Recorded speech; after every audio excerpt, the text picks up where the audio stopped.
the picture fuzzy. Is my picture clear? Fantastic. Okay. Good. Okay. All right. Can you guys hear the both of us? Can everyone hear the both of us? Yes. Okay. I get 2 more yeses and we start. Can you hear the both of us? Can you just, holler? Tell me, give me a yes. Give me a yes. You can hear us. Okay. Give me a yes. Okay, very good. Right. Fantastic. Dr. Iyabo, good to see you again. I know. How are you?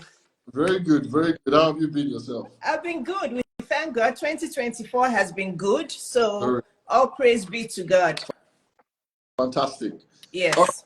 We have a very, very important conversation tonight. It's so important because it has become our reality. Yeah. And the funny thing is it's not a Nigeria phenomenon. It's not a United States phenomenon. It's not a United Kingdom phenomenon. It's actually worldwide. Yeah. I try to check up different stats from different parts of the world. And it's amazing that for every part, women these days are filing for divorces more. And there has to be something. There has to be a reason for it. It's not by accident. Mm-hmm. It's a coincidence now. And we want to discuss this. And in discussing these reasons, I have a sneaky little feeling there'll be some women that are finding it difficult to make decisions because they seemingly are tough. Some are abusive marriages, their husbands are beating them up to pulp on a daily basis, but they lack the impetus, to make the move. Now, we're going to be examining all that.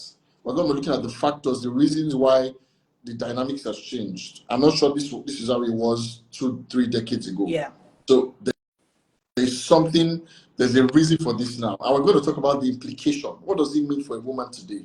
Does it mean that the headship, as it were, for men, has been taken off? Does it mean that women can now, take advantage of the situation and just check out anytime the slight situation in the marriage? We're going to be talking about all that. All right. So, a lot of people know you already, but for the benefit of those that don't know you, and I'm very sure they're in the minority, please introduce yourself again.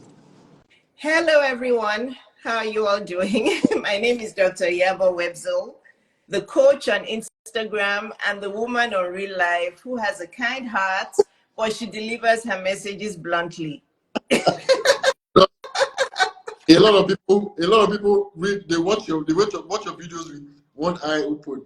Like, what's he going to say today? I have the kindest hearts you can think of. I know. But God created me to deliver my purpose in my messages in a blunt way. I'm actually an introvert. Believe it or not, I'm an introvert. I'm actually a shy person, but I'm just passionate. But anyway, for those of you who don't know me, my name is Dr. Iyabo Webzel. I'm a pediatrician by trade. So I've been a pediatrician for over 30 years, but I'm also a coach. And what do I coach on? I coach on everything, really. I'm a relationship coach, but I'm also a business and financial coach. I'm also a life coach, self-esteem coach. I'm just that big sister, big auntie to women. I only coach women. Maybe one day I'll start to coach men. But for now, my mission... We'll be ready. My mission and my purpose... Sorry, Mr. J. A lot of coaching, so we'll be ready. Yeah. But right now, my mission and my purpose is towards women. So I'll call myself a relationship and a business coach because those are the two main pillars that I coach on. So basically, that's who I am. I'm a mom, I'm a wife, I'm an auntie, I'm everything to women out there. So check me out on my Instagram where I am at Dr. Iyabo, or on my YouTube at Dr. Iyabo. Fantastic. All right, let's just get straight into it. Now, I'm going to use a start from where you are, the United States of America. And I think that 2/3 of divorces are initiated by women. Now, that's actually applicable, it's relatable in my own climate as well. Because it's staggering. 85% of my clients are women. That's not an accident. There are scientific reasons for that. There are theoretical reasons for that, which we're going to discuss. So, just to break the ice, What has changed over the last 2-3 decades? Mm-hmm. It did not used to be like this. What has changed?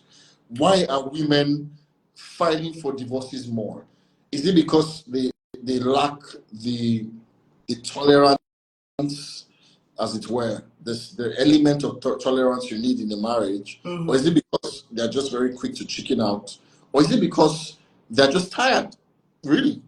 So what are the reasons? What's the main reason? Let's start from the main reason. Okay. Of course. All of the above. Now, something you just said now made me think about, if you look at my homework, I did my homework here, and the thing on bold here that I wanted to say first was, before we even get into the topic, I want to debunk this myth out there. And one of the women that I admire the most also said this on Instagram. And I hope one day I'll have the pleasure to be able to sit with her and tell her that I love you very much, but I disagree with you. And that person is our dear own, always First Lady Michelle Obama. Okay? And if she happens to watch, maybe, who She knows? could. I do want to debunk this myth, and I heard her, and it was just a snippet of what she said. Sometimes when you hear a snippet, it's not good to pounce on it because maybe there's more to that conversation. But I want to say, Mr. Deary, and to everybody listening, women don't just rush into divorce. Women are not impatient people. I think our dear Michelle Obama said something like, oh, these days women are too quick to quit and they don't know that a marriage can be hard and they don't know how to, she didn't use the word endure, I don't remember, but basically she was saying women are too quick to quit and women just need to know that they have to be patient. Honestly, I don't know the statistics, but from the women I've coached and from what I know from women is that women don't just quit. By the time you see a woman filing for divorce, she has tried, she has cried, she has wept, she has screamed, she has become sick, she has tried everything, she has prayed, she has fasted. Women can endure. So I want to debunk it. To the outsider it may seem like, oh, this woman is so impatient. She just, like, for me, I was with my ex for 23 years. People still said that about me. Oh, it's because she's in America, she has become this, she has become westernized, she has become Oyinbo, she doesn't know how to endure in her marriage. But they don't know what I was going through. I was having suicidal ideations. It was bad. I had to hide the knives in my house. Mr.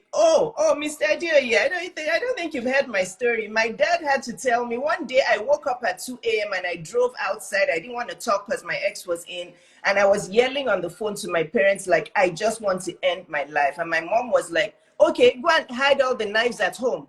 Go and hide all the knives, start cooking. My mom was crying on the phone. My dad called me the day after and he said, Iyabo, enough is enough, file for divorce. I was having suicidal ideations. So, but people will see on the outside and say, oh, because I would dress up and look nice at parties. I was still, dressing. People didn't know that I wanted to take my own life. I was tired.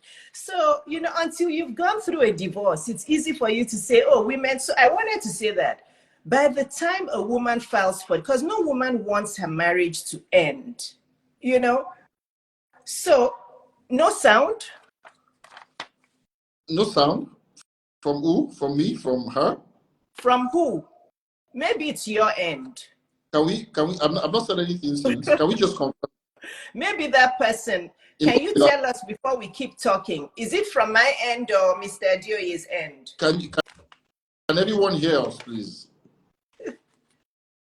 There's sound. Dr. Moni is a sound keeper. So I wanted to start with that. Yeah. So, and then has anything changed? I want to say maybe a little bit has changed. I feel like in the past several years, decade, I don't know how long, women are getting more empowered. Why? And I think it's big. Social media has something to play in it. I think since the advent of social media becoming really, really accessible to everyone, people like me coming out to talk, people like me being vulnerable to share my story, women are getting empowered. They're like, look at Dr. Iyabo. She got divorced. She's thriving. She has 2 kids. She remarried. Why am I enduring? So I don't know that a lot has changed, but women are becoming more empowered and they're thinking, okay, I can do this. It's not the end of the world. I can remarry. I can, So women, somebody said we are tired. So I think that's what it is. Not much has changed, but women are hearing the voices of empowered women. They're seeing them. There's more connectivity in the world. Women are seeing other women who are thriving, single and divorced, and they're like, I can do this. So the going to your, and you can stop me at any time because I talk a lot. So I know. going to your question, why women file for divorce more, okay? The simple thing, I wrote it down in simple words, is women have more to lose by staying in a toxic marriage, and men have more to lose by leaving a toxic marriage. Wow. Yeah. I had my quiet time today to really think about this, to say to women. And that's the truth, okay? For women, staying in a toxic marriage where they're being cheated on, they're being, for me, it was my mother-in-law who almost drove herself crazy, not me. Basically, from the day we got married, it was like that woman was living in my house. That woman ruined I was married to a mommy's boy. So whether it's mommy's boy issue, whether it's cheating, whether it's physical abuse, whether it's emotional, whatever it is, as the years go by, women have more to lose by staying, men have more to lose by leaving. Because what happens is a man knows how to compartmentalize his life. Women do not know how to compartmentalize their life. If a woman is hurting in one part of her life, it's going to affect her entire life, right? For men, if the house is in chaos, his marriage isn't going well, he spends most of his time outside. Okay, he doesn't come home. He goes to meet the boys. He goes to the gym for 20 hours, doesn't come home. He starts to meet up with women and getting his emotional satisfaction and attention from other women. He knows how to put his life in compartments. For us women, we cannot. Women are not wired that way. We're very emotional. So if the marriage isn't working well, it affects our whole life. It affects the kids, it affects our health, it affects our looks, it affects everything. And I'll stop once I say this. And also with men, with divorce, they're scared of losing money and material things. It costs men a lot more. I know now women are working more. Like me, women are making their money more. Women are getting more successful, but still, men earn a lot more than women. So men would rather stay in a toxic marriage because they don't want to be paying child support and whatever it is to their wife. It costs them a lot because they have to pay for the wife that is leaving, that they are leaving. They have to pay for the new girlfriend and new wife. It costs a lot of men go bankrupt. So for men, it's like, what am I filing for divorce for? Let me just stay there. I'll just have another life outside of her. Very, very apt what you said. I think men are very comfortable. Some men, most men are comfortable staying in toxic marriages, like you said. I mean, a woman wants to close the chapter. She wants to be free mentally. She wants to be free spiritually. And you find men that will be comfortable to go and cheat out there easily. It would take them nothing. But how do you find a woman do that? Just go out and get loose, because she's going through stuff in the marriage. A fundamental one I want to talk about is the stigma and I feel like saying the traditional stronghold that people have that men should be the ones to file for divorces. That what audacity does a woman have to end marriage on the premise that the man is the head of the home or the breadwinner, as it were. So I noticed that the cultural shock that men have when they are served divorce papers is, what audacity does she have? Who does she think she is? And they might never, it might never have crossed their minds to file for a divorce. Yeah. So can you talk to that traditional, age-long strongholds? Let me just call it that. That people have. I mean, a lot of women are staying in marriages today because they are waiting for their husbands to file. I can tell you that some parents of some women, I get these calls a lot. My parents have told me not to file. It will be better for him to file, because if I file, it will be embarrassing. People will go around talking about the fact that I, as a woman, ruined our home and blah, blah, blah, blah, blah. I'm not ready for that narrative. I'm just going to stay in here, manage it through. If he files, I'll be fine. If he doesn't file, I'll be here. I want you to speak to that. Women have started to realize that marriage is not the air we breathe. Okay? Marriage is not necessary for survival. Okay? Women, you don't need to be married in order to survive and thrive. So women have started to realize that because of voices like myself. You know, you don't have to be coupled with a man in order to live. Marriage is not air. Okay, that's number one. Number two, we're starting to realize that men are not our gods.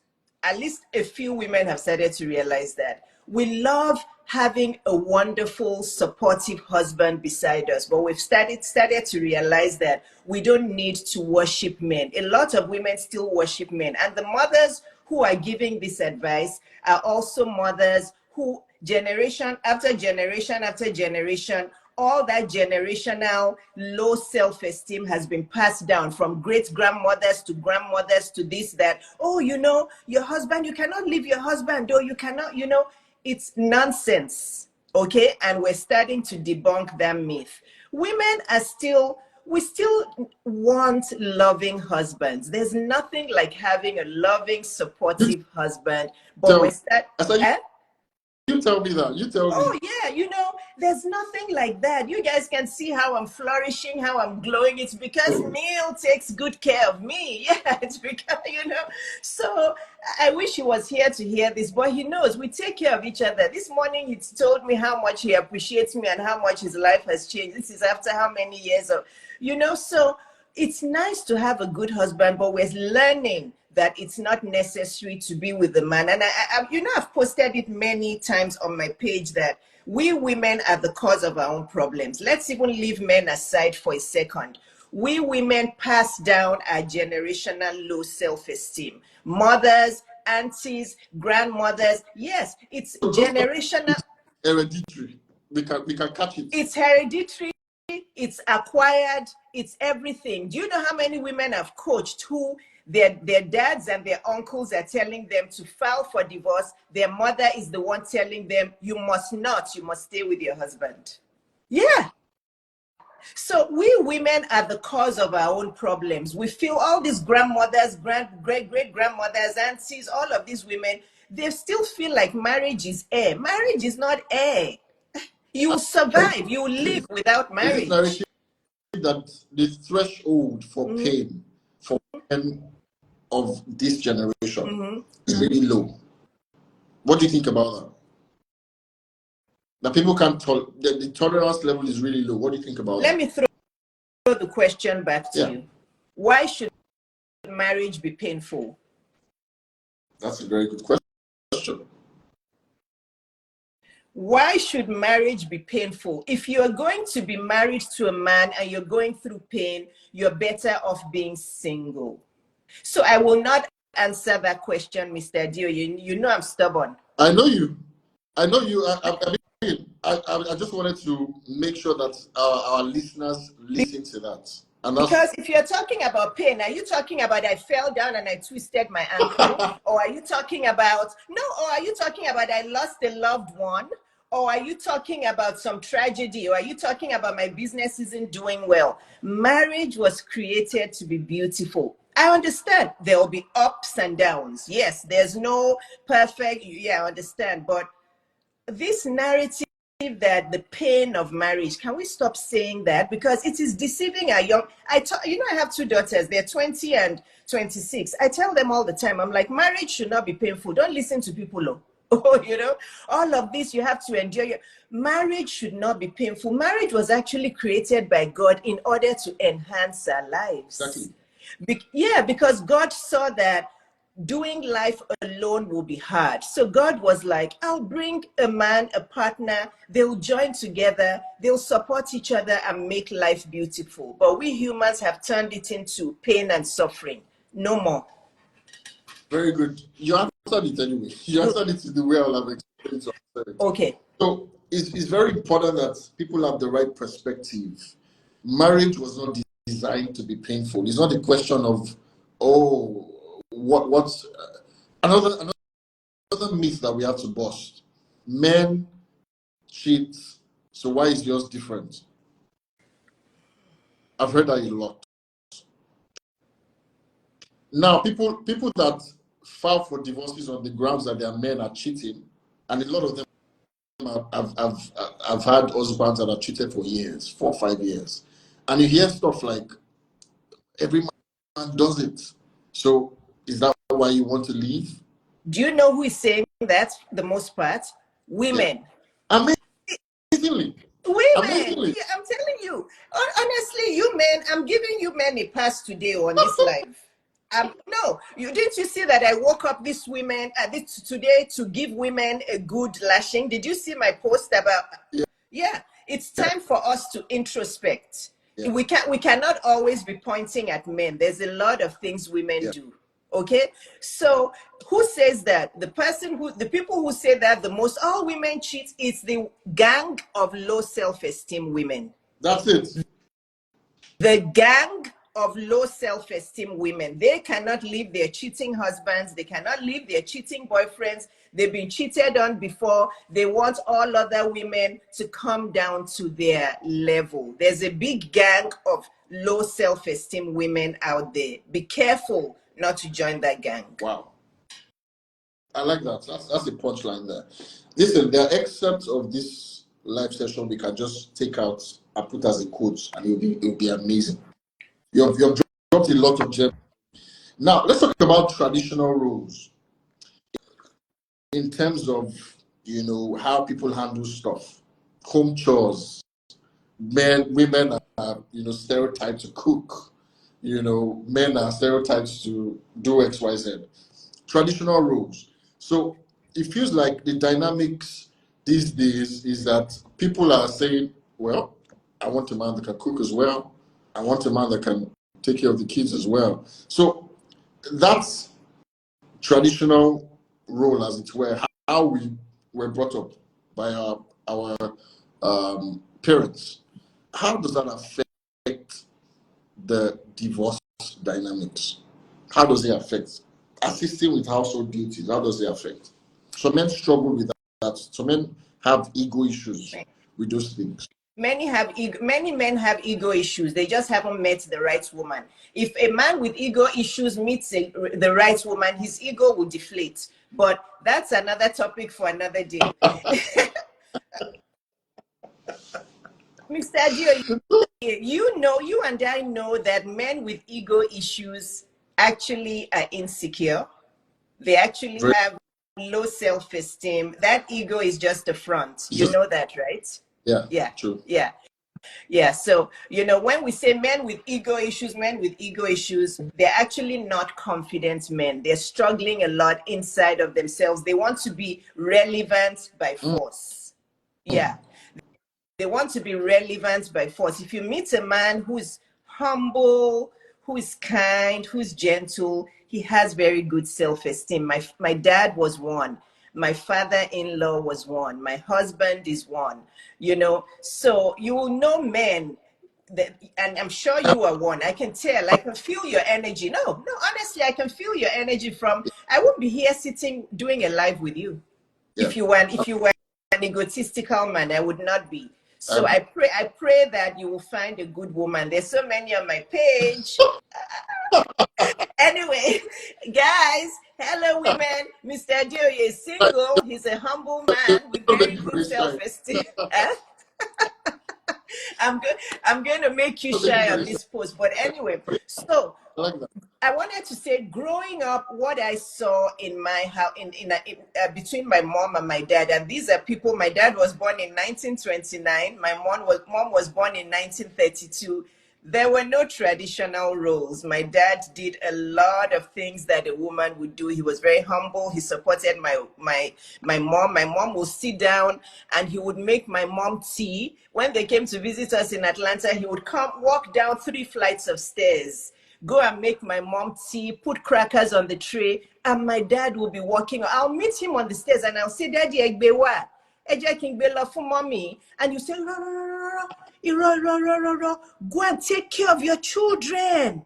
Go and take care of your children. And you walk and go and serve his wife tea. And my mom will sit on the sofa there enjoying. So this is what I saw growing up. And so I don't want to say traditional or not traditional roles, but what I want to say, one thing I do want to say to women, because women are still, they still have this mindset that a man who is a good provider means that he has money to give them or money to, it's all a provision is all about money. And I want women to listen. Women, if you haven't listened to anything on this life, listen to this. Listen. Provision is not only about money. If you think that a man being a good provider only means that he has money to give you for all of your shiny stuff, or he only has money, as long as he's able to, have shelter, pay the bills, have a working car. I'm not talking about Mercedes Benz and Range Rover, Honda, Nissan, as long as it's a reliable working car. If you want a Mercedes Benz, go and work for it. Whoa. If you want a mansion, ladies, go and work for it. Think about it. If you have a son and he's married to a woman who is about to kill him with work because she wants a mansion on the hill, she wants the latest Range Rover, she wants gold jewelry, won't you tell him this woman is going to kill you? She's too materialistic. Okay? Yes, a man should provide the basic needs of life. A Nissan, a Honda, a Kia, as long as it's working, but provision is not only about money. Let me tell you what provision is. Provision is a man who loves you, who cares for you, who prioritizes you, who makes you feel safe, who likes to spend time with you, who likes to show you off to the world, who likes to touch you, flirts with you, who likes to be intimate with you, who is romantic, who will go to the kitchen sometimes and cook. Even if he doesn't know how to cook, he will use a cookbook. My husband uses a cookbook. He will use a cookbook. He will cook what he can, and he makes you feel wonderful. That's what provision is. Provision is not only about the dollar sign. Some of you are too materialistic. Wow. Now listen, this life, you're going to send it to your friends. You're going to send it to that woman you think and know has a low self-esteem. You're going to send it to women that need to attain independence. Very important. And that brings us to the next conversation we want to have about the economic and social factor. So it is well documented that women make a lot of money these days. The ratio of dependent women to independent women compared to what we used to have a decade ago, 2 decades ago, obviously it's coming down by the day. Yeah. So can we talk about this as a factor? Because people, and we're going to strike a balance. After talking about it as a factor, we'll talk about the fact that you should not have confidence in what you have in making a decision to leave a marriage. That should not be where your decision should come from. Because we have heard women say, "Well, I've got my money. I don't need anything from you." Wrong mindset. Exactly. So we're gonna talk about that so that we create a balance. Yeah. Also, I know a lot of women that are stuck in their marriages right now because they fear what tomorrow brings. They don't have the required financial resources to leave, and if they leave, they are so dependent on their exes. So the thought of leaving is a far cry. Far. It's far from them.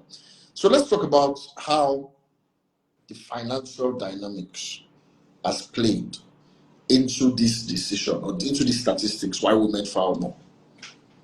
So, financial independence brings women dignity, it gives them options, right? But it should not be one that makes them egocentric, or is it egotistical, egocentric?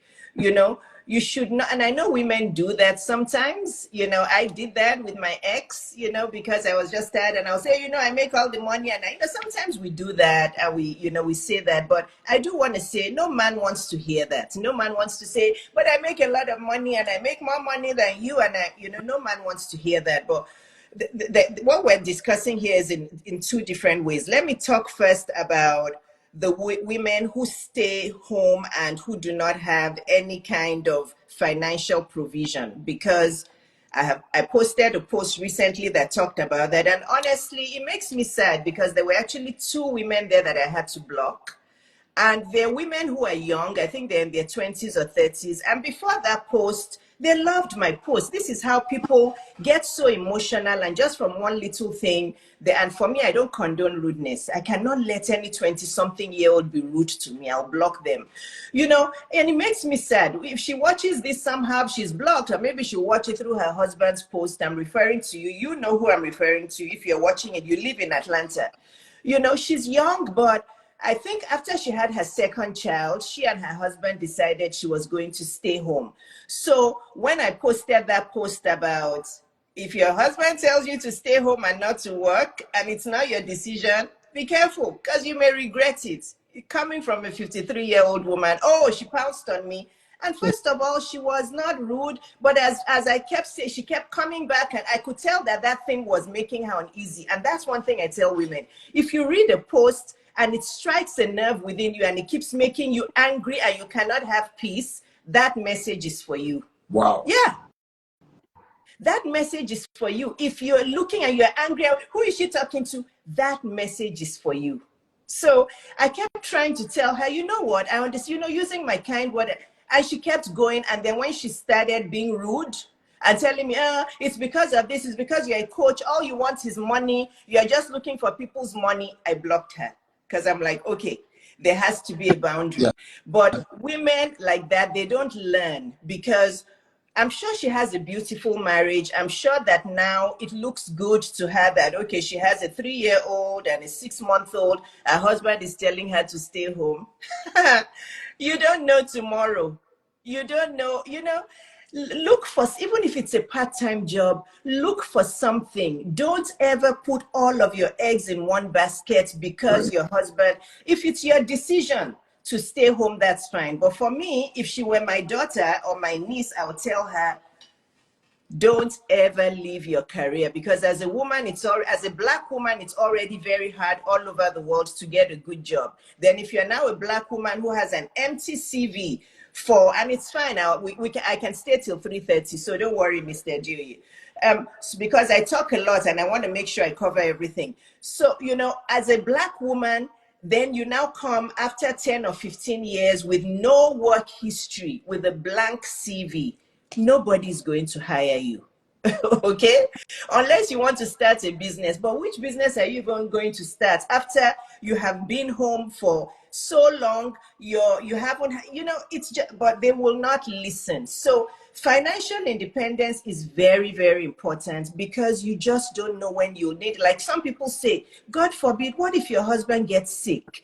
What if he breaks a leg and he has to be at home? What if you are an able-bodied human? You know, you can get, who will take care of the kids? Get a babysitter, put them in daycare. That's one aspect. The other aspect I wanted to discuss was women don't think logically, okay? They want to have their cake and eat it too. They want a husband who will be providing for them, right? They want to keep all of their own money. They have their own money. They don't want to share it with their husband. They want to keep all of their own money. They want their husband to provide everything, but they also want him to be at home, travel with them, spend time with them. How can your husband have time to spend with you when he's working to maintain all of the bills? I mean, would you rather work as well? Your husband is working as well. You're helping each other. So at the end of the day, both of you are not working to kill yourselves. You both have free time together. You both can enjoy time together. So, you know, women like in the first 5 to 10 years, they like the idea that the man is working, providing everything. And then fast forward 5 to 10 years, they start to complain. He's never at home. He's always traveling for work. He doesn't even stay home. No, we don't even see him. Well, he's working to buy your Louis Vuitton bag. He's working to pay for the Range Rover car note. He's working because you want to travel to all the nice places. I don't even see my husband. Well, if you want to see your husband, get up and work and help your husband. He's not your slave. He's not your bank. He's not your ATM. Get up and work so that you can be a true partner with your husband. Okay, the kids will be fine. You will see them, you will put them in a good daycare. The more money you have between both of you, the better in the nanny you can hire, the better the daycare you can put them in. Mr. Adioye, please. Fantastic point. I know how you're feeling. Women, honestly, I don't understand women. I think it's a generational thing. Maybe it's because I was raised by a mother who was very financially productive. My mom she had all of her shops on Lagos Island. She sold lace, she sold jewelry. My mom made so much money. She built lots of homes in Lagos. So did my dad, and they were partners. They bought homes in London together. They helped each other. This is a woman who was born in 1932. She was not trying to suck my dad dry. She worked as well, and they contributed together. Fantastic. That's how it should be. Yes. Yeah, you can't have your cake and eat it. Oh, he's never home. How will he be home when he's the one paying all the bills? He has to work to pay your lavish lifestyle. And women like flashy. Look at these earrings I bought there. I told you last time, look at these earrings from J. Crew. They were like $30. No, oh no, women want 18 karat gold. 18 carats. The 18 karat gold they did not work for. All right. So the next point I want to talk about is the emotional and social factor. I have a quote here by Katie Spooner. She says, women tend to be more motivated than men to resolve their marital status. So I'm sure this even starts from dating. So the gender that brings the question, what are we the most? Are the women. Sorry, Mr. Somebody said he's never home because he's with other women. Yeah, he's with other women because his wife is too needy. She's too demanding. Whoa. Yeah. Because, you know, oh, you didn't buy me those earrings. Oh, you didn't buy me this. And you didn't buy me that. And why are you always at work? And why are you? Well, he's going to be with other women so he can relax and have some peace for a while. So women need to learn partnership. Yeah. Learn that, listen, it is two becoming one, as is often said. Yeah. And if you do that with the man, then you'll start to help in the house as well. No, I read that the life dependency for men in Lagos is 5 years old. Is what? For 5. Why? That's the average life dependency. And of course, some of the factors will be the fact that all of the burden is on them. They will usually not talk. Before a man comes to meet you and tell you he needs X, Y, Z. I mean, he wants to feel like the Superman. He wants to pay the bills. Yeah. And there's communication. Yeah. You're not bearing each other's or easing each other's burdens. Yeah. And you're supposed to be helpmates. Yeah. Women don't understand that, you know, these men are also somebody's sons, you know, and these are the same women. If they have sons, they will not allow their son be doing that to a woman. If their wife is demanding, they will say, don't mind her, tell her to go and work, but they are doing it, you know. There's a balance to this conversation. They're also very irresponsible men. Yes. Boy. Oh yeah. Oh yes. Difficult. Oh yes. Oh yes. We need to let women know that as well. Yes, and this is why we're saying women need to get up and work, right? We've been saying that, you know, they have to get up and work so that these irresponsible men will not ruin their lives. Doctor, somebody called me sometime this week and told me she had been paying the bills in the house for close to 5 years. Rent, children's school fees. I'm like, and this man is just chilled. He goes to work, he stays long, he doesn't come back until very late or maybe the next day under the guys that is working, and we're not seeing the fruit of the work. So I did that for 3 years with my ex. There you go. Oh, for 3 years. I don't want to. Some women condone these things. What can women do? Women that find themselves in this situation where the man is milking them and putting them in a position where, I mean, if the woman probably earns more, and they feel the burden that are married to this man, they feel the burden to provide, and they provide for a long stretch of time on a consistent basis, and the man is taking advantage of that. That dynamic cannot work. It's not sustainable. Like I said, I did it for 3 years and I had resentment and all, it was just, I was angry all the time, we fought all the time. Respectful. And he was not doing anything in the house. This is why I wanted to say this. So if it's happening where it's just a transition, because things happen, he may have lost a job. Yeah. If he's actively looking for a job, maybe he lost a job or there's some kind of disability or something, and it's a transition. We have to support our partners. Yeah. But if he's lazy and he's just enjoying his wife's money, and during that time when he's just enjoying his wife's money, he's not helping with the kids, he's not cooking, he's not doing laundry, he's not doing anything, that's not sustainable. So what should happen? Ladies, you should talk to him. You should say, honey, we need to have a conversation. You need to tell, you need to have a conversation and say, this is not working, I'm tired, I earn all the money, it's affecting our marriage, you don't even help in the house, this is getting too much for me, I cannot continue doing it. If he understands and he finds a solution and says, I'm sorry, I understand you're working hard, I'm going to get a job, I'm going to start contributing, fine. But most men will not say that. It turns into a fight, he gets combative. They have to leave. If the catchphrase, she's just disrespectful. Listen, when I take consultation from men, the word disrespectful appears at least 5 times during the conversation, and it's a very short conversation, by the way. Tell me who is disrespecting who? That's the woman disrespects them. Okay, they say that the woman is disrespecting them. That's why they're enjoying her money. I'm lost. No.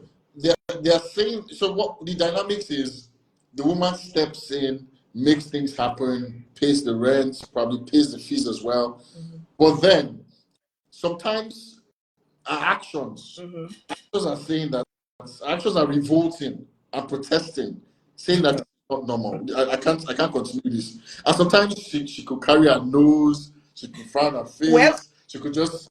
But they put like 3 times before she answers you. But those men put themselves in that situation. Yeah. So why are they complaining? Yeah. If you put your wife in this, if you exchange roles with your wife, she will not respect you. How is a woman? This happened with my ex. He would look at me and say, "You're disrespecting me," and I'm like, "There's nothing in you to respect." Can I will say this? Even your act as a man, when you lack responsibility, is disrespect to her. Yes. Yeah. So if you're a man who is enjoying a woman's money and then you're complaining that she's disrespecting you, you put yourself in that position. And as we say, respect begets respect. Yes. Disrespect begets disrespect. Yeah. So it's very important. If it's a man, because some dads, I don't condone it, but some dads in some parts of the world, they choose to be stay-home dads. They choose to be stay-home dads, that's fine. But those stay-home dads, they help with everything. They do the gardening, they clean, they do also. I don't like it. I don't understand that kind of dynamic. But, at least the man is contributing a lot and the woman is fine with it. But that's just a small percentage. But women, if you are out there and you are the one providing all of the money, paying all of the bills, and your husband is not doing anything as per cleaning or laundry or cooking or being there for the kids, spending time with you, it's not sustainable. You have a decision to make. You're going to have to leave at some point. Dr. Iyabo, if there was a term, or if there was a name I could call you, apart from all of the things that you do, I'll call you the self-esteem coach. Now, I want you to, because you talk about that a lot on your lives. I watch your lives, every one of them. I want you to speak to self-esteem, to low self-esteem. And listen, no disrespect to anybody on the live, right? Sometimes you need to do some diagnosis. And it's not a bad thing, as it were, to have a low self-esteem. And I want you to touch on the qualities, because some could be on this life suffering from this. And they're suffering from this because of the experiences they've had in their marriages. Some partners are beaten out. They have squeezed out confidence, every iota of confidence. I mean, literally, we could do it before and after for who you were before marriage and who you are now. I mean, I've had someone tell me, ask my friends, this is not me, this is not who I was before I met this man. And it's ridiculous because you expect it to be much better. I mean, you should be saying that I met this man this way and I'm all the way off. That's what it should be. So, can we identify? Oh my God, this time, my goodness. Can we identify? It's fine. It's okay. No, it's fine. Qualities. What are the symptoms? What are the so that people, and I want everybody on this call to do an introspection. This life is not for them, it's for us. We're here. And for anyone that watched this broadcast, how do people identify if they have low self-esteem? And what can they do about it? What's the antidote? Let me keep it simple. Okay? So right now I'm home alone with the dog. My husband has taken our stepsons to a basketball game, right? I feel empowered on my own. I feel strong on my own. I know that within my heart, and if I look up to God, I'm fine on my own. I'm safe. I'm loved. I'm whole. I can walk onto any stage. I can talk to anybody on my own. Why? Because I'm God's child. God has brought me my husband Neil in order for both our lives to be better. But both of us can also stand on our own, right? So if you're a woman and you're feeling like your life will be nothing, or you're scared, or you're in fear, and you're like, without this man, my husband, without this boyfriend, without this fiance, without my children, because your children are going to get older. Once they're 11, they don't want to have anything to do with you. When you go and drop them in school, they're going to tell you to park 5 miles away and stop waving because it's embarrassing. Okay? So you on your own with God, because you can't do it alone. You on your own with God. How self-sufficient are you? Too many women, and please, I'm not trying to disrespect anyone, but I like saying things visually. Too many women are parasitic when it comes to men. They cannot survive without men. I'm not even talking about provision or money or anything now. They feel like their worth is attached to men. You don't want to know how many women I've coached, and I'm like, how are you still in this kind of situation? I'm like, I thought my situation was bad. What are you doing there? Oh, I know God will change him. I know he will change. I know he's going to change, because before I got married, I promised myself that my marriage will be strong. I have to be in a marriage unit. Women, this is why I started off the life by saying marriage is not air. Women act as if marriage is air. There's something in the society that has made women, that has bamboozled and lied to women, that unless they're married, unless they're a missus, they're not worthy. So you have low self-esteem if you have to be attached to a man, attached to friends, attached to your job, attached to a title. If you yourself on your own, without any money, if today, God forbid, if you were homeless today, I'm talking about an extreme situation, you on your own with God in your life, are you confident? Are you strong? Are you safe? If not, you have low self-esteem. That's the easiest way I can describe it, because women they use other people in order to buffer themselves. If you are not happy as a single woman, if you're not confident as a single woman with the help of God in your life, you have low self-esteem, because you're going to continue pleasing the world. If you're a people pleaser, if you want to go out with fake married, oh, I went out with my husband, and all the women I coach, they tell me they do that. They go out to parties, everybody thinks their marriage is fine. They get home, as soon as they get home, the husband drives off, they go to bed, and they're crying. They cry themselves to sleep. But they've gone out and they've kept up appearances. Wow. And that's all that matters to them. That's terribly low self-esteem. If it's so important for you to keep keeping up appearances, to fool the world, to deceive the world that you're a married woman. Marriage is not air. Write it in your journal, all of you. It's not. If you're not married, you will survive. In fact, you probably will even, you won't die, because he won't kill you. Divorce is not the end of the world. It's No. marriage. No. It's as simple as it's not the end of the world. No. So So what I hope I answered did I answer the self-esteem question? Oh, you did, absolutely, because for me that's an umbrella answer, and it would cover every aspect. And once you do an introspection, you can actually answer for yourself if you have a low self-esteem, and it's not a bad thing if you identify that. If you say that for yourself. Now the question is, what can you do? What can you do about low self-esteem? The first thing you have to do is accept that you have low self-esteem. Okay. Many women don't accept it. They don't. Many women who are walking around with low self-esteem, Mr. Adeoye, they don't know they have low self-esteem. Wow. Because that's the problem. They don't, because their life is full of excuses. You know, if you're the last time, we're going to take. Please, if you have questions, put it down. We'll take maybe 2 or 3 before we go.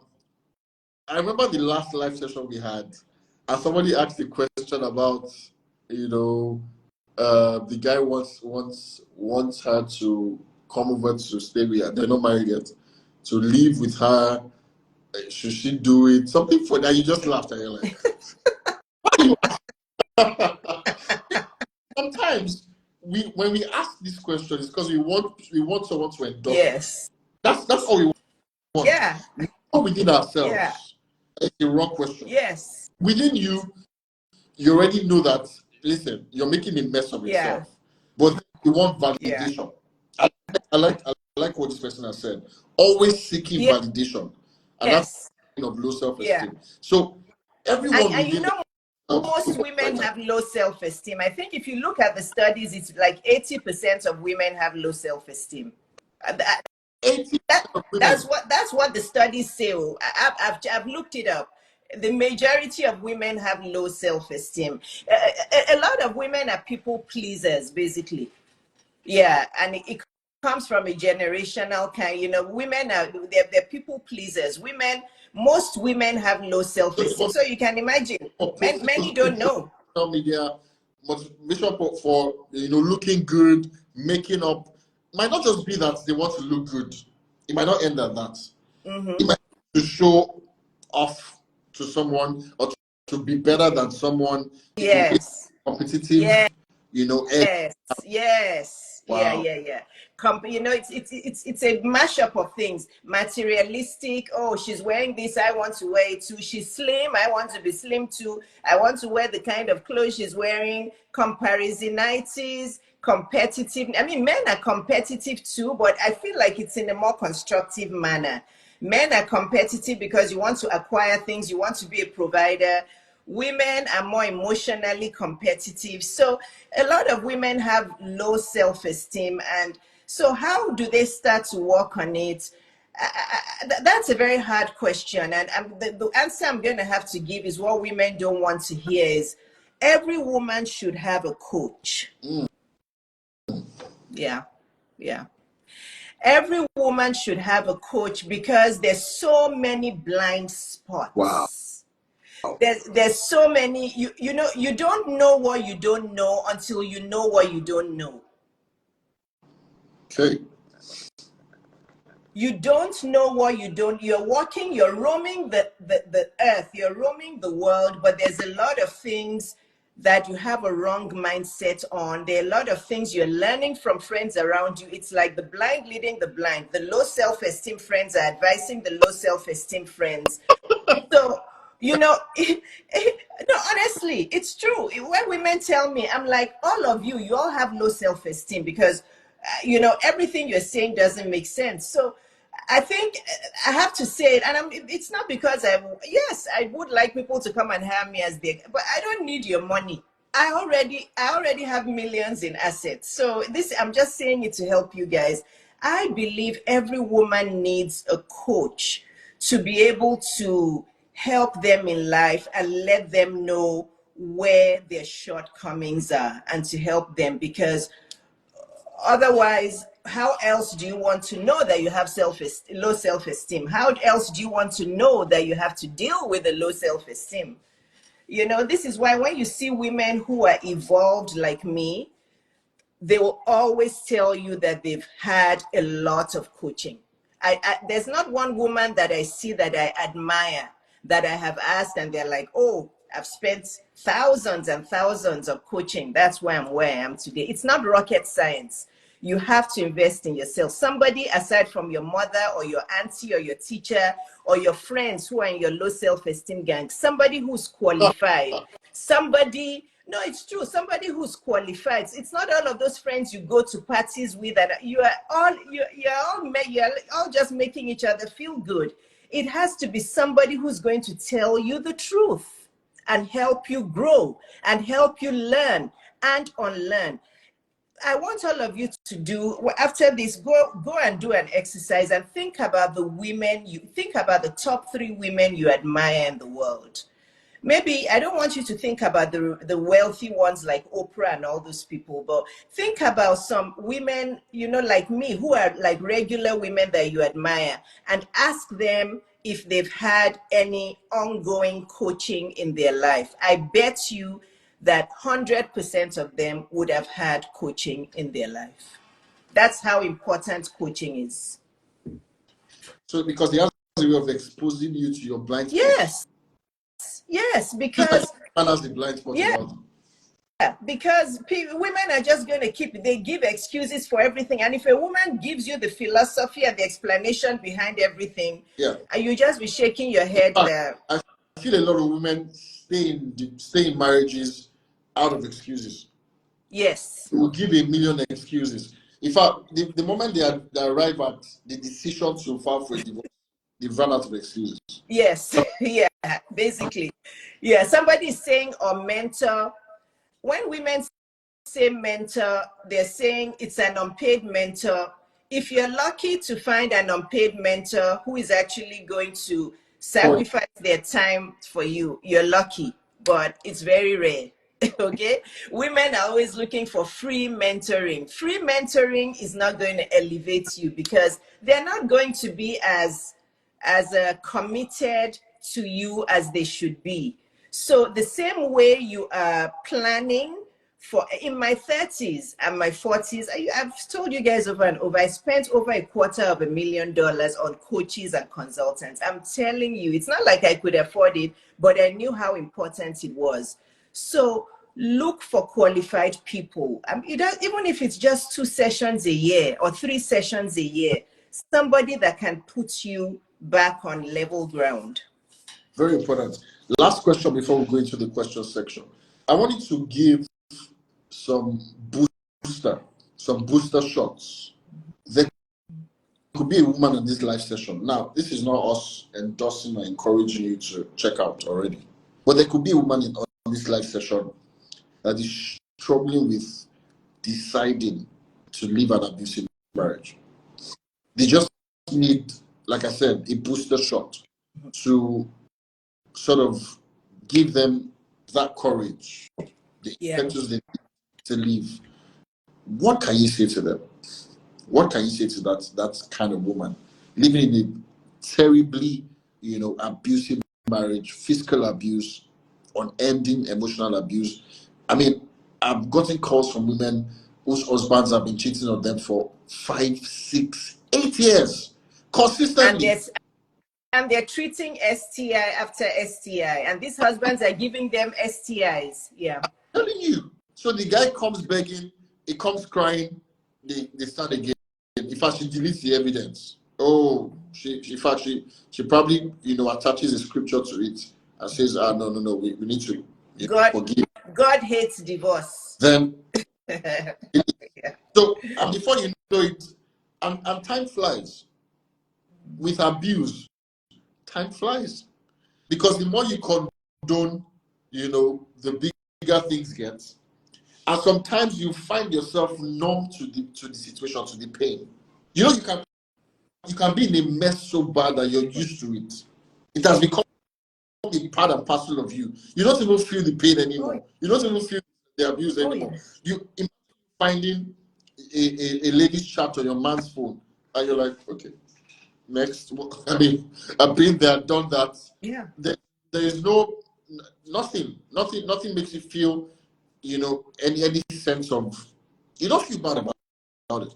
So what do you tell that woman listening to this live session that is saying that, listen, I'm in it, I'm finding it difficult to get out of it, I need courage. I'm fearful of what the future holds. I'm fearful of what my husband can do, or maybe a man watching this session. I'm fearful of what my wife can do. What can you tell them? The first thing I'll tell them is that you cannot change a fully grown man. My sister, I know that you're hoping and waiting and expecting and believing falsely that he's going to change.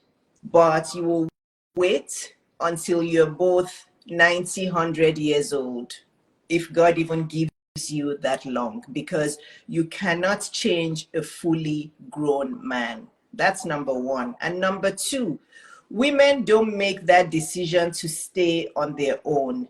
It's the ears, it's the mouths that are in their ears. 100% of the time, it is the people telling them not to leave. That is why they have friends telling them marriage is hard, just stay there. You don't want to leave. What about the children? What about the children? It's their mother telling them, if you leave, I'm going to disown you. Just stay there. So it's the mouths in their ears. So what I'll tell that woman is, if you're listening today, you have tried prayer, you've tried prayer and fasting, you have tried counseling, or your husband has told you he's not even going to go to counseling, which most men say they don't want to go to counseling. I have That's a big red flag. Yeah. My God. But most of them say it. Flag. So I have tough news for you. You either accept misery for the rest of your life, or you leave, or you leave now. You have two choices. He's never going to change. You know why? Because you staying there is already accepting what he does. He has no incentive to change. It's an enabler. Yeah, it's an enabler. So there's only two choices. There's no in between. He's never going to change. So it's either just bakam, like we say in Yoruba, bakam, stay there and accept misery for the rest of your life. And you're not just accepting the misery for yourself. You are also transferring misery to your children, because your children can see what's going on. Their big children do not thrive in abusive marriages. You think they can see it? Even babies who cannot talk can feel. We all have energy. Life is energetic. even babies can feel the stress in the marriage. You're also damaging not only yourself, but you're damaging your kids and generations to come. So that's what I would say to that woman. There's only two choices. He's not going to change. You're just fooling yourself. Wow. Somebody put there what you said before about God hating divorce. And the truth of the matter is this. Do you know that you're a prized asset to God? And you're the most important thing. Before any concept, divorce, happiness, joy, marriage, before all of those words were ever formed, there was the man that God created. Before there was Eve, Adam, there was the person first. So I'm just keen to know the conversations God will have with people that have died from child abuse. I'm just keen to know what the conversation will be. If it is, Let me tell you what God will tell them. At least the God that created me, I don't know about other gods with G. All these people that are saying they're Christian is not capital G God. Some of them, it's not capital G God they're worshiping. So a lot of these people is small g that they were, because this is what my own God would say to those people. He would say, yes, I told you I hate divorce because I don't like it when two people who fell in love couldn't make it work. I hate divorce, but I love you more than divorce. My child, I love you more than divorce. Didn't you know that? Didn't you know that my love was not conditional? Didn't you know that I love you regardless? It's not, you don't earn my love, whether you're divorced or single or widowed. Don't you know, my child, that you don't earn my love? Yes, I hate divorce. It makes me sad when my husband and wife couples in the world cannot make it work. But don't you know that I love you more? Whether you're divorced or whatever it is you did, I would have still loved you. Why did you let that man kill you? Why did you let him end your purpose? Do you know that all of those people that are assigned to you in the world, you deprived them of your gifts? Do you know that all of those people I said, go forth to the world and use your gifts to help them? Do you know that you coming back here at the age of 30, staying with your husband who killed you, do you know that all of your purpose has been erased? wow. That's what God would say. I won't even add any more to that. All right, we enter the question section. Please, if you've got questions, I'll just choose the best ones. I would answer them. There, I mean, I can see 6, 7 in there. So this is, what does one do when one feels that there is nothing to offer in a new marriage after a bad one? So if you feel, I don't understand the question. what I sense the person is saying is, you've left a bad marriage and it's left a bad impression on you, and now trying to get into a new one, and you feel like, you know what, I'm no good. I don't think. Haven't healed. Okay, the answer to that one is simple. Let's not waste time on Yeah. it. Okay, if you're thinking that you have not healed, so please stop dating. Don't let anybody come near you. Take time off. Take at least 2 years off dating. Don't look at any man, because you haven't healed. If you're feeling like there's nothing you're bringing to a new marriage, then you're feeling worthless. You're feeling hopeless. Absolutely. And that's the worst time to go into any union. I like that. If our statistics tell you that second marriages, a lot of them fail more than the first Yes. ones. And that's one of the reasons women don't heal before they go and latch on to someone else. Very true. All right, thank you for that answer. Next question. Okay. So somebody says, a couple had a customary wedding in Nigeria but not in America due to. Oh, I think this is a legal question. You might need to seek. How should they navigate their journey together in America? That's for you, or it's not Yeah. for, isn't So that for lawyers? send That's not me for a me. DM. Yeah, send me a DM. I mean, that's right. That's a legal question. Um. Okay. Yeah. Do you have any questions? 2 years of dating is too much, in my opinion. People heal differently. However, maybe a year or 8 months. I mean, is Okay. that what you said? 2 years. Okay. Might be too much for someone. That person that is saying 2 years is too long. How old are you? How old are you? You see what I'm saying, Mr. Dioye? Women don't listen. Women, they want to be married, but they want to be coupled up fast. I took 2 years off of dating at the age of, when was it? At the age of, was it 45? I was 45 years old. I took 2 years off of dating, and I took 2 complete years off. The month after I got off the date, my 2 years off was when I met my husband. So 2 years off is not too long. It takes time to heal. It takes time to invest in yourself. It takes time to discover yourself again. Invest yourself in Yeah. that break. They're always in a hurry to be coupled up, and then they make the same mistake again. Okay, you'll be 39 years, but you cannot take 2 years off of dating. If you rush into another union, you may have yourself to blame. Very important. Someone says, I've been off for 3 years now, and I'm still happily waiting, not yet ready. Someone says 3 years, not yet ready. A lot of women want to leave, but they are not financially stronger. So that's an indication. You need to focus on your money, your finances. Very important. All right. Mr. Dioye, those ones that are saying they're not financially okay enough to leave, are they willing to cut back on their lifestyle? Because many women say that, but if you're a fly on the wall and you see them, they have money. It's just that they don't want the world to look at them and say, oh, she's suffering. Look at her. She got divorced. She's now living in this small, tiny studio flat. They don't want their kids to leave private school and go to public school. You may have to reduce your lifestyle down to -2 before you rebuild, for your own sanity. Very, very important. I like that. I like. Okay, I think that's how much we can take. Did we answer all the questions? I want to make sure I answer all the women's questions. The questions I'm getting, some of them are legal questions, some of them are just. Please, if you have questions, proper questions, you can put them out here so that You see what this woman says, this wise woman, she says, the fear of what people will say has killed many destinies. Excellently said. True. And the amazing thing is, what they say really doesn't matter. It doesn't matter. Mm-hmm.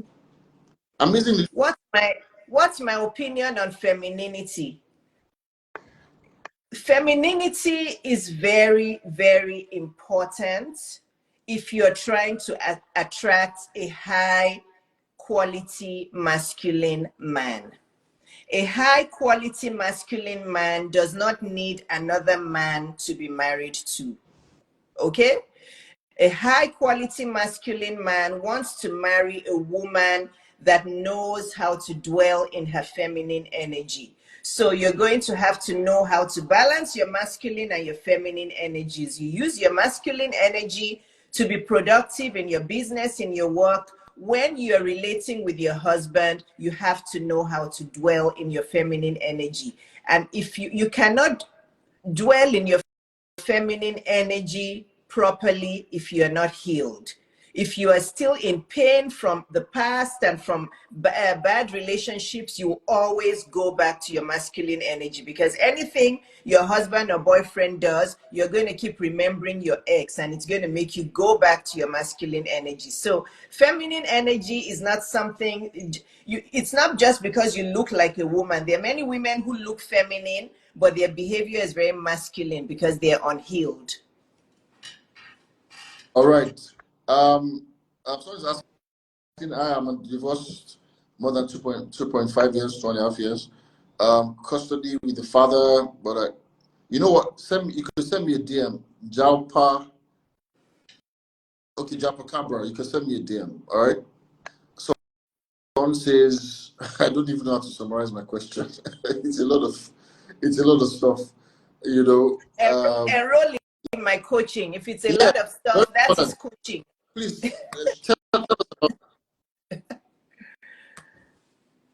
tell us about your coaching, please. Oh, I only coach one-on-one because with relationship coaching, group coaching doesn't work. If you have a relationship coach that coaches in groups, you're not going to gain from it. I'm not trying to put anybody's coaching down, but relationship coaching has to be one-on-one. I have 3 programs. I have my 3-day program, which is $2,000. Yes, 2,000 US dollars. My 1-week program is 4,000 US dollars. And my MBA program, my PhD program is my 8-week program, which is $25,000. That's it. So the least expensive I have is my 3-day, and you have me 24/7 unless we're both sleeping. You will have me in your life for like 3 full days, one-on-one. You can imagine how much you will gain if you have me in your life non-stop for those 3 days. You gain a lot. So if you're interested, just send me a DM. Fantastic. Someone says, how do you manage egoistic men, especially if you're an ambitious woman? You cannot manage anybody, okay? Your job is not to manage anybody. The only person you can manage is yourself. So if a man is egotistical or egocentric, he has low self-esteem. You will get tired trying to manage him. Okay?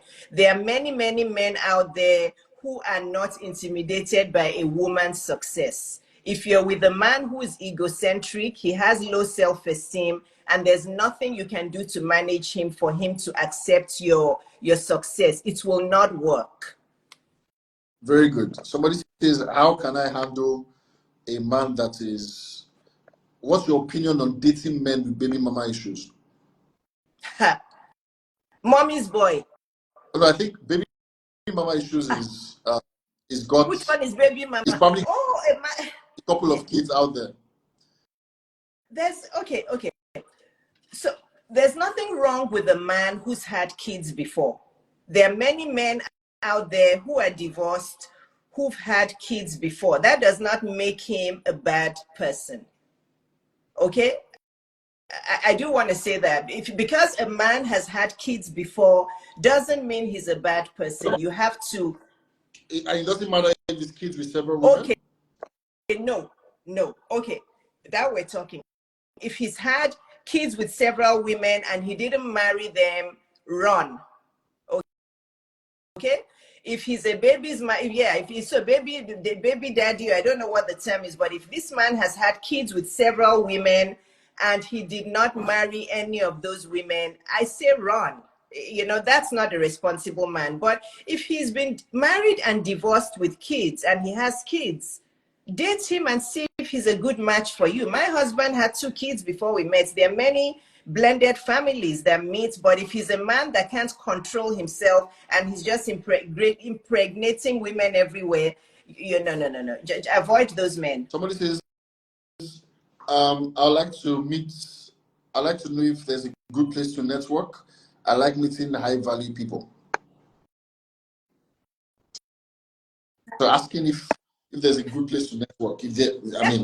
Network on social media. That's a very vague question. Are you talking about meeting men? Are you talking about? I think it's a woman asking where she can meet high quality men. Okay. There are men everywhere. If you're not meeting high quality men, then you need to work on yourself. You can meet them on online dating sites.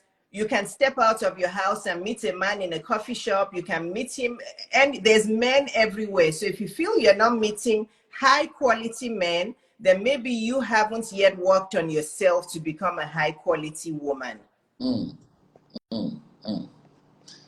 All right. How can you handle a man that bets and is a gambler? Yeah. A gambler, yes. Avoid gamblers. Run and don't look back. He will ruin your life. I agree. All right. On that gambling note, I think it's okay to close our session. Our sessions are always packed. I always look forward to them. Really, I just like to have fun because women are funny. Honestly. Now, listen to a woman say women are funny. It's funny itself. women are funny, honestly. But I still love my women. But they're funny. But I hope they're learning from all of my posts. Yeah. Thank you, Mr. Adioye. Thank you. Thank you so much for this. I really appreciate it. I'll be live with you in a couple of Yes, weeks with other amazing gentlemen. I can't wait for that one as well. It's going to I be know.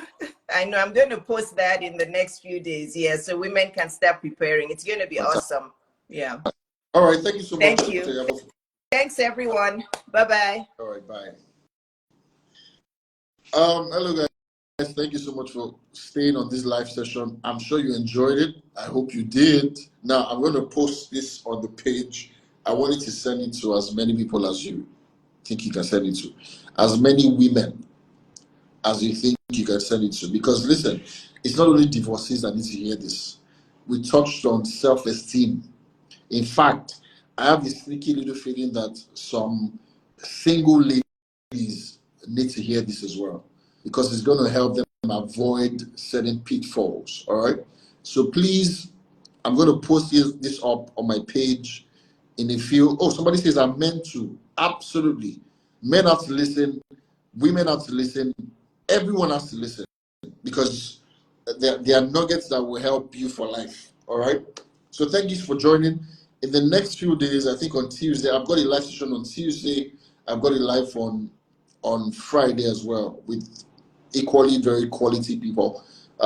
Tuesday, we'll be talking about living happily ever after a divorce. Living happily ever after a divorce. I know that phrase is usually associated with marriage, but I mean, we're going to be talking about it. I'm going to be talking to a divorce coach from the United Kingdom on Tuesday on living happily ever after a divorce, this time, not a marriage. All right. Then Friday, we're going to be talking to a therapist based in the United States. I'll be talking about, dealing with trauma associated with divorces and separation. So listen, there are a lot of live sessions I'm putting together for you guys. I'm not the regular Joe lawyer. So I'm not the just bring the money, I go to court and au revoir. Now, I'm very interested in making sure that you realize that divorce is just the end of your marriage. It's not the end of the world for you. You can still be a quality person. You are not your divorce, all right? You are a different entity from the experience you've been through. You can be better for it, all right? Sometimes people get into marriages by accident. People get into marriages without being intentional about their choices. And listen, the law of cause and effect also applies in marriage. Sometimes the dating was wrong. Sometimes the motive for marrying was wrong, but it's fine. You go through a divorce, it's not the end of the world. So people can have better second marriages, much better second marriages than the first ones, because you have learned. You did not, you didn't learn when you were single, you probably learned much later after a divorce. So divorces can, give you lessons. All right. And I hope you've learned a thing or two. If you need to listen to this again, it'll be nice you do. Take notes, do some introspection, do some self-diagnosis, do some self-forensics, and determine things you want to stop. You need to, I feel like this live session has made everyone pretty much 10 times, what they were before joining. Because your self-esteem should have boosted already. I felt like we gave some booster shots with this live session. All right. So I come your way this Tuesday, or next Tuesday, I should say. Have a beautiful night, and remember, you are all you've got. Take care of yourself. You are all you've got. For you that have legal questions, you can see me in my DM, book a consultation, and let's talk about it. I saw a number of legal questions on the question section, but of course, we did not bring a lawyer in here to speak with us. If you want to book a consultation with me, get into my DM. Let's talk. All right. Bye. Have a good night. Ciao.